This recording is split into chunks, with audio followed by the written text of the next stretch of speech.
Hello and welcome to part 5 of Betting for a Living. My name's Lee Keys of systembet.co.uk and this is a mini-series that I am discussing all the variables that I use to make the game pay.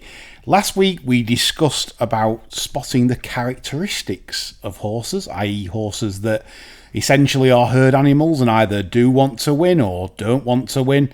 And that's an important part of trying to find out which horses you want to be with that put the effort in at the finish. It's very important to have a horse with that characteristic that wants to do it. And as I discussed in last week's episode, it is my main ingredient where you don't need the form book for your analysis. You can simply find out from that horse's character.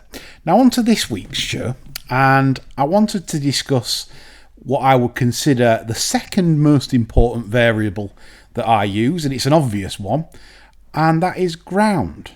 Now, a lot of people, when they back horses, I often find are a little bit lapsy-daisy when it comes to ground, i.e. a horse can be very impressive on good to firm ground, and then when faced with good to soft, or maybe just soft side of good, punters sometimes don't place enough importance on that and whether the horse can be as effective. And I often find that there are edges to know quite a bit about the ground and what a horse might want and like, and that's what I'm hoping to get across in this episode that you'll find of some help. Now, why is ground important? Well, to put it simply, a horse can perform a lot of pounds better on certain types of surface than others. A horse might be even 2 or 3 stone, for example, on the flat better on a quick surface than it is on heavy, and vice versa. Some horses require an all-weather surface to show their very best. And that's why ground is the primary factor in any bet you should make. This is right at the top of the list, right after the characteristics of the horse. How does the horse want it? Well, this for me, as I said, is number 2. Right, so the first thing, what do we look for? Well, the first thing we do on a daily basis is we check the going stick given out on various racing websites and the Racing Post. So we check that going stick, and what does that going stick tell us? Well, it's a number reading that is given by the clerk of the course. He or she might walk the course at 6:30 a.m, 7 a.m, whatever, and then deliver that going stick reading. Now, that going stick is supposedly a number to determine how quick or how slow the ground is. So, but to verify that, because obviously it's a number, I always check the going stick archive on turf tracks. So you can find that, if you Google turf tracks, you can find that information on all the past going readings for that particular course. Because I've known clerks to give out, say, going readings that could be good to soft, so that's what they're claiming, and the stick might say 6.8 for that day, but in the past, good to soft might have been 7.1 or 7.2. So 6.8 is telling me that is softer than good to soft. So it would automatically stop my analysis for trying to find horses that need good or quicker ground, because it's obviously softer than good to soft, but they give it as good to soft because they probably don't want to give it as soft. And I often think a lot of clerk of the courses don't want lots of non-runners. You know, when we're back racing and there's crowds, and they want as many people through the turnstiles, which means they don't want non-runners. They don't want owners not showing up with the friends and families and etc. They want everyone to show up. So there is a little bit of, whataboutery going on with the clerks with the going. So be careful. And to back that up, make sure that after you've checked the going stick and you're satisfied with what the ground is, check the weather between the morning and post time. You'd be amazed how many punters cannot be bothered to even check the weather forecast between 7 a.m. in the morning and post time. Honestly, there's so many people that don't do this. They don't check anything. The rain, the whether it's 24 degrees and it's going to dry the ground out completely. That is so important, especially in summer. As we approach summer, You know, you could have like soft ground after like deluge after deluge, but then it might be 27 degrees on the morning and rising up to post time, and all of a sudden it's not soft ground, it's dried right out to good. So you have to be very aware, you know, you have to be switched on. It's not just a case of, like I said, punters can be lazy, and that's one example where the research isn't done. Another way of spotting horses that what ground they want is pedigrees.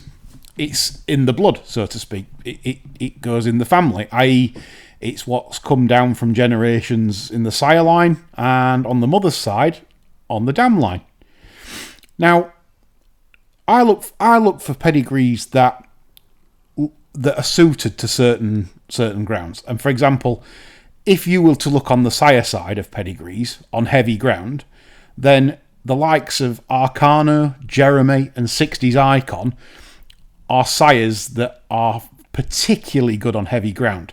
Now, I have left a lot of the older sires out of this because I'm trying to give you some sort of new blood, if you like. Although Jeremy and 60s Icon aren't particularly new, they are actively producing quite a lot of progeny, so it's worthy of mentioning. So Arcano, Jeremy, and 60s Icon are heavy ground sires predominantly.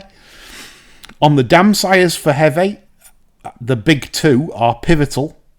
So it's a Pivotal mare on the dam side, and Galileo mares. Obviously, Galileo is a super sire, effective really on any surface. He's just an absolute legend of a sire. So I feel a bit embarrassed for including Galileo, but the stats don't lie. Pivotal and Galileo on the dam side are a good influence for bottomless ground with a horse. Now, if we go to quick ground, sires like from the Judamont barn, the Prince Khalid Abdullah's breeding operation, rest in peace, Prince Khalid, his breeding operation. Sires from that operation, Champs-Élysées, Bated Breath, Oasis Dream, they all tend to produce quick ground horses. And it kind of makes sense that, because if you look at the sire line of those horses, they're all bred to love quick. You can just see it. It's quick all the way through it. So Champs-Élysées, Bated Breath, and Oasis Dream from Judamont, that when the ground's really quick in the summer, those are the kind of horses that you need on your side by that sire.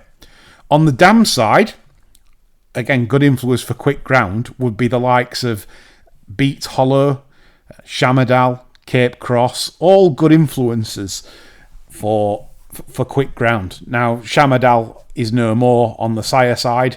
Shamadal would have been a great influence on the sire side as well for quick ground, but sadly Shamadal's passed away, so we're going to see his progeny less and less in the future, which is not great. But yeah, so dam side, Beat Hollow, Shamadal, Cape Crosses, they are absolutely tremendous for quick ground if you see a mare by any of those sires. On the all-weather, I like to look for, on the sire side, Lope de Vegas, Frankels. Lope de Vegas and Frankels, tremendous records. And the new kid on the block, Free Eagles. Take a look at him go so far on the all-weather. Immense stats. They just absolutely seem to adore it. That's a good early sire that for you for this season. So watch for Free Eagles on the all-weather. They're absolutely flying, excuse the pun. Dam sires, again, all the absolute rock-solid old stages that have been on the block for a long time. King Mambo mares, Rahi mares, Shamadal mares, all the USA lines. These are the ones that absolutely fly on the all-weather. Tremendous records. Cape Cross as well, I haven't mentioned. He's been around a long time in the statistics, but obviously again there's no more Cape Cross progeny, so they'll get less and less as time goes on. But King Mambo, Rahi, Shamadal on the dam side, that's certainly one to watch out for when looking at pedigrees. So I hope that when you're looking for a horse to back on ground, by having these sires in your data, you know that these sires are effective, very effective on this surface. So when you get a surface switcher, i.e., let's say you've got a Shamadal or a Bated Breath or a Champs-Élysées running on soft and heavy and not running very well, and all of a sudden you see it's trying all weather for the first time, or fast ground for the first time, you can often get a dramatic improvement, and people can't really see that in the form book because it might have got a coconut 8th place, 6th place, 7th place, but it's never had its optimum conditions on what it's bred to do. So again, these are things to look for. And of the sires and dam sires I've mentioned, now imagine if you get matching on both sides, i.e. the sire line and dam are both suited to the same thing. So by that, I could mean you could have a Lope de Vega sire out of a King Mambo dam sire, which screams all-weather. It's just an absolute all-weather dream page. So look for double matches like that where they both want the same thing. I often think when breeders go for opposites, I never think it works out well. I'd never breed a 5 furlong horse with a 2-miler, and I'd never breed I don't understand why you breed an absolute bang fast ground horse with a heavy ground sluggard. You know, you've got to you need to match to get what you want to get the horse you want. I think so. These are things to look at for a form exploit. Well, it beats the form book because obviously the form book can't read it. It's not in the book, so to speak. Check the actions of the horse as well. This is another thing that I think is helpful. A good moving sort with a straight-legged action will often struggle on soft ground. It's quite obvious. If you're straight-legged, you basically want the quickest surface possible because there is no knee flex. So essentially, the quicker the ground, the faster you're going to move on it. So, and you often see the best all-weather horses. If you ever look back through videos, you'll often see that the best all-weather horses have the straightest legs. You know, there's not much knee flex in many top class all-weather horses, and a quick flat surface is what they require. Horses then, conversely, with the knee action, usually enjoy plenty of give, obviously, because their knees tend to be like pistons and they're banging into the ground.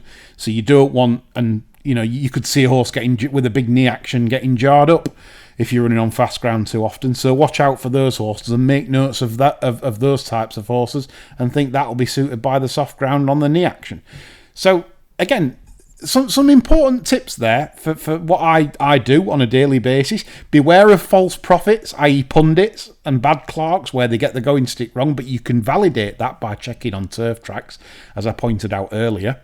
And beware of, like I say, false prophets, pundits that say something on the TV. They might say, well, that was a slow time, or this was a really quick time. It must be quicker ground than good to soft. But they don't take into account there's a 35 miles an hour tailwind, and that's why there's a really quick time.